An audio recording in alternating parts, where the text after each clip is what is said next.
국방뉴스는 6월 호국보훈의 달을 맞아 연속 기획으로 국가수호 현충시설로 지정된 6.25 전쟁 관련 전적기념관을 소개하는 시간을 마련했습니다.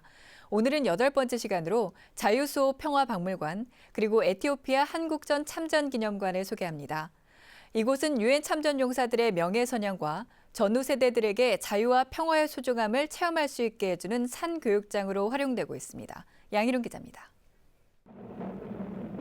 1950년 6월 25일 북한이 불법 남침을 해오자 유엔은 안전보장이사회를 개최하고 미국의 주도 아래 적극적인 군사 개입에 나섭니다. 유엔 창설 이후 최초의 집단 안전보장 조치로 참전을 결정한 겁니다. 이후 미국을 주축으로 전투부대 16개국과 의료지원부대 5개국이 휴전이 조인될 때까지 유엔의 깃발 아래 이역만리 낯선 땅 대한민국에서 자유민주주의 수호를 위해 피를 흘렸습니다. 경기도 동두천시 소요산 기슭에 자리 잡은 자유수호 평화박물관. 이곳은 자유와 평화를 지키기 위해 희생한 유엔 참전 21개국의 활약상을 널리 알리고 관련 유물을 체계적으로 보존하기 위해 지난 2002년 5월 문을 열었습니다. 총 부지는 4만 제곱미터, 건축 면적 2,617제곱미터, 3층 건물로 각 층별 전시장과 야외 전시장으로 되어 있습니다. 야외 전시장에는 6.25 전쟁 당시 대형 무기류와 추모 기념탑이 전시돼 있고 건물 입구에는 전국의 각 전투지에 세워진 참전구 기념비를 한데 모아 모형으로 전시해 놓았습니다. 1층 전시장은 8.15 광복에서부터 6.25 전쟁 후까지 시대별로 이미지 구조물과 상징 조형물이 있고 2층에는 유엔군 참전 규모와 구성, 주요 전투, 피해 상황을 3차원 디오라마와 그래픽 패널로 보여주고 있습니다. 또한 참전 21개국의 전시 코너도 마련했습니다. 3층에는 동두천시의 변천사 소개와 전쟁 관련 영상물이 상영되고 있습니다. 자유수호 평화박물관은 한강 이북 지역 최초의 평화박물관으로 6.25 전쟁에 대한 새로운 해석과 이해를 도모하고 참전국가의 우호 증진의 장이 되고 있습니다. 강원도 춘천의 관광명소 공지천.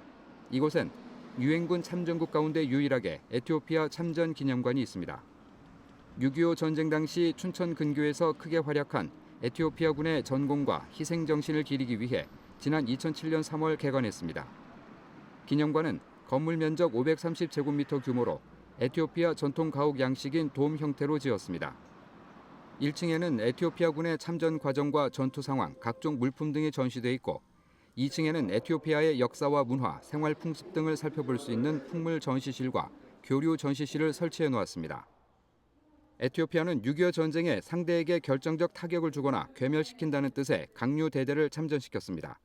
그 말처럼 강류 부대는 총 253회의 전투에서 단 한 번도 패하지 않았고 단 한 명의 포로도 없었던 그야말로 천하무적의 정예 부대였습니다. 우리가 어려움에 처했을 때 아무 이해관계 없이 오직 유엔의 일원으로 자유를 수호하기 위해 아프리카에서는 유일하게 지상군을 파병한 나라 에티오피아. 6.25를 겪은 세대에게는 결코 잊을 수 없는 나라입니다. 에티오피아 같이 좀 잘 살지 못하는 나라여서 어떤 무슨 이해관계 없이 참전해줬다는 것은 미국 사람보다 더 높이 평가할 수 있는 겁니다. 에티오피아라는 나라를 앞으로 우리가 좀 도울 수 있으면 꼭 도와야 된다고 당시 그런 유엔군들이 없어더라면 우리가 오늘 있을 수 없고. 에티오피아 참전 기념관에는 연간 10만여 명의 관람객들이 찾고 있습니다.